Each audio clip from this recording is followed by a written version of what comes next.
For the first time ever, it's not in Twitch chat, it's an actual interaction between myself and the man in the top lane for Cloud9, the best player on his team over at MSI, according to me. It's Fudge, everybody. Thanks for joining me today after your match with 100 Thieves. Let's go over that one. Didn't quite go the way that you'd planned. You had a good start with a gank by Blabbern in the top side of the map. You didn't get, I don't think you got anything off of that, and then fell apart after that. What happened?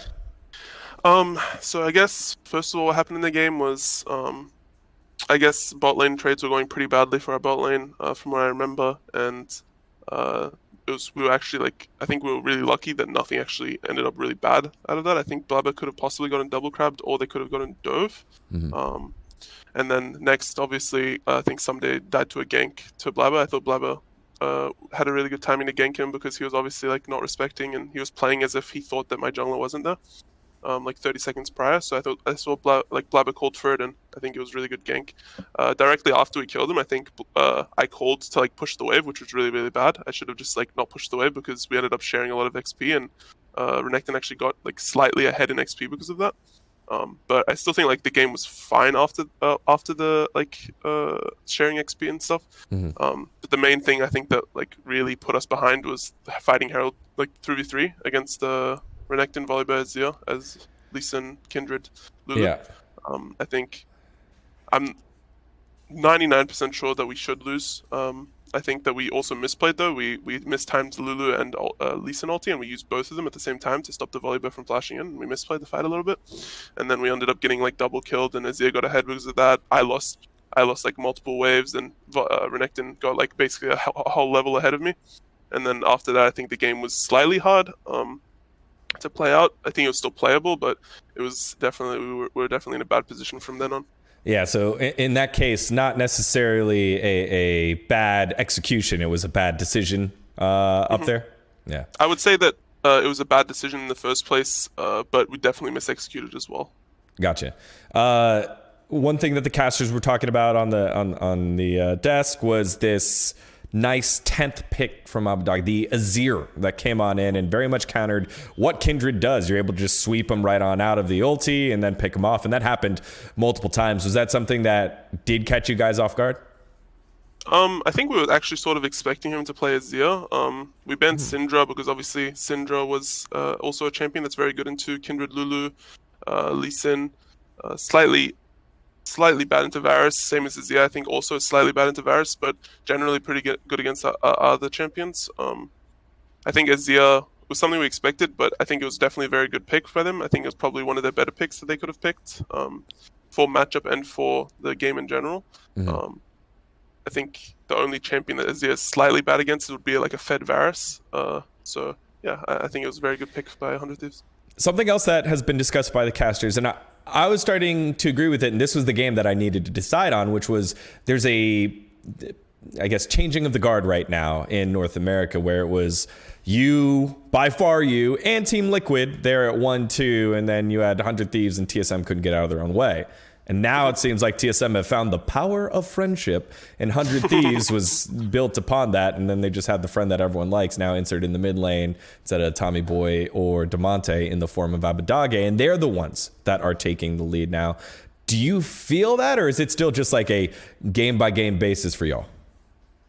No, we definitely feel it because generally in scrims, in Spring Split, we would win most of them, and TL would generally be the team that we would go even against, or like sometimes lose, sometimes win, and they would generally be the team that we're like struggling against the most.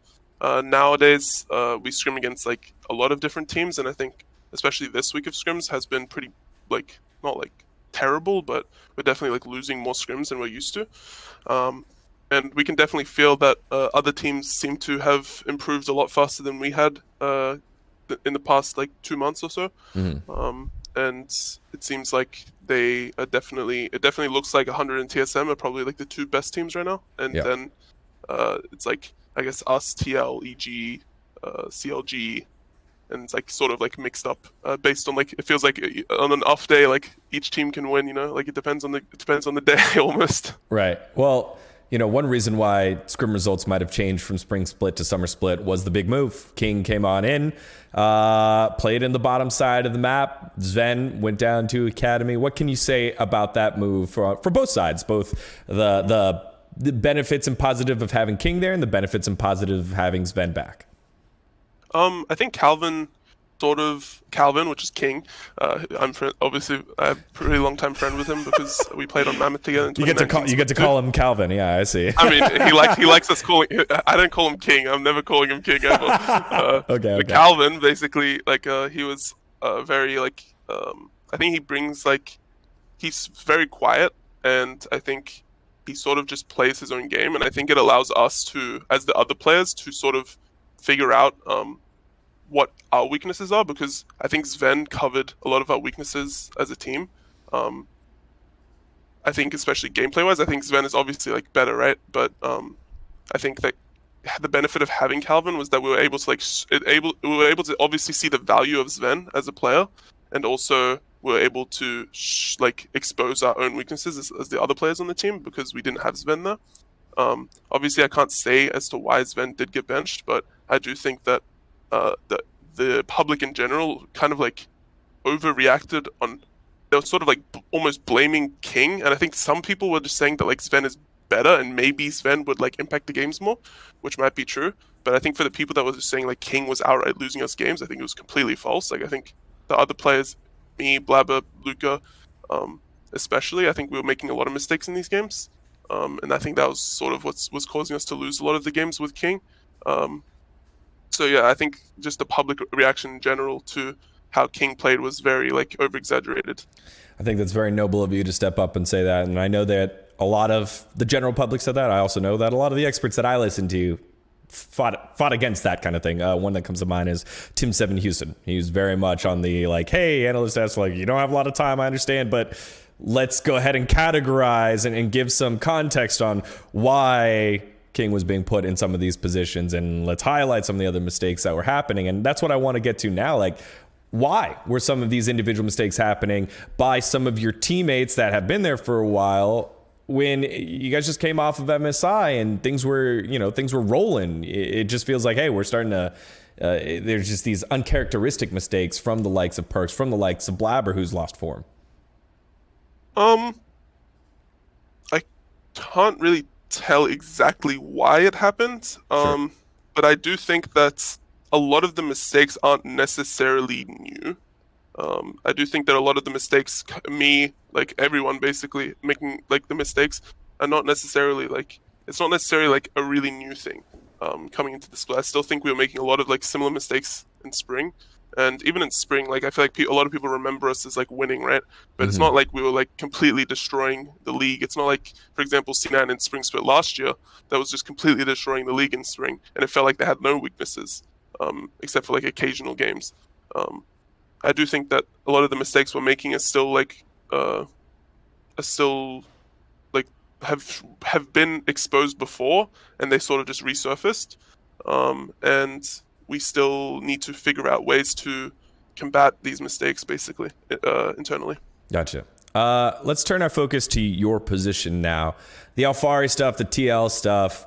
Starting with the Alphari, I guess, change and a lot of emphasis that Steve said on homesickness, because this is something that you've had to go through and experience. Is homesickness still an issue for you to the point where, it became a major issue? I'm not sure if I don't think I ever heard about this TL, Steve saying that it was homesickness as to why Alphari wasn't playing. Or maybe it wasn't. It was in the press conference, yeah. Okay.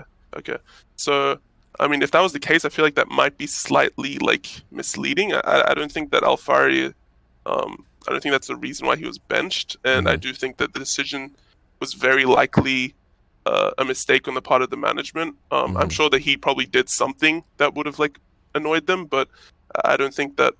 I think it's very likely that Alphari was not the one in the wrong. And also obviously Jat was the one that was now resigning, right? So yeah, for me, in terms of homesickness, I don't really feel that homesick. I think originally when I first left Australia, because I had never left Australia before and lived anywhere else, I think I was slightly out of my comfort zone. But I'm not feeling I'm homesick, so I'm gonna flame my teammates and then get benched. I don't think that's ever going to be the case. Yeah, and that was definitely a way that I think it could have been portrayed and received by the audience. When it comes to the top lane, though, who are your top 2 opponents that you face here in North America? I think it's probably Huni, and I'm not too sure about the other one. I mean, obviously, I think Alfari is probably like the best out of everyone that I've versed so far in North America, but obviously he's not playing. I do think that Alfari, obviously, if he does come back, will still be like probably one of the better top laners. I don't think just because he's taking a break, it would make him like much worse. I think he still has the same thought processes, and I think they're still very. I think after a couple of weeks that he's back, I think he'll still be like considered probably like one of the better top laners. So I think right now I would probably say it's like Huni Alfari, and if Alfari is not in the picture, then it's probably Someday. But I still think that Someday isn't as good as the other 2. Gotcha. Like a almost like a bracket of their own in those with Huni.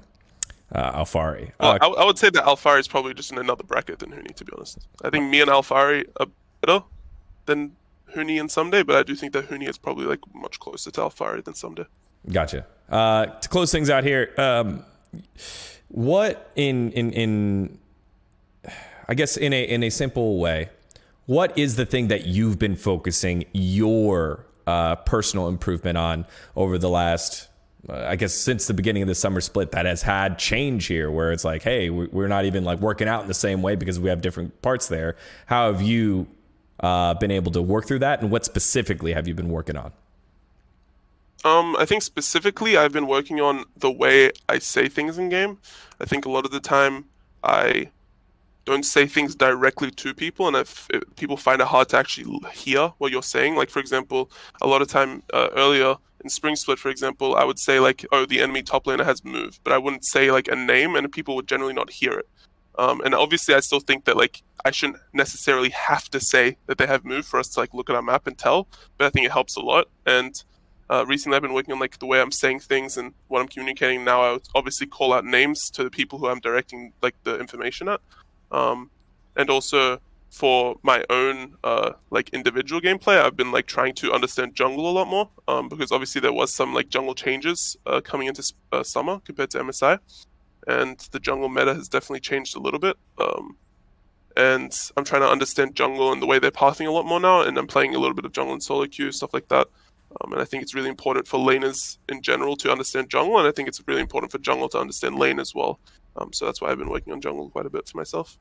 You know, this interview is everything that I thought it would be, especially for the fact that out of all interviews that I ever had, you're one of the few players that gives me examples of what you're talking about. You're like, yeah, you know, here, this is what I'm doing, and here's how I'm doing it. So I very much appreciate it. The audience appreciates it, and thank you for your time, brother. Best of luck for the rest of your week. Thank you, dGon. Appreciate the interview.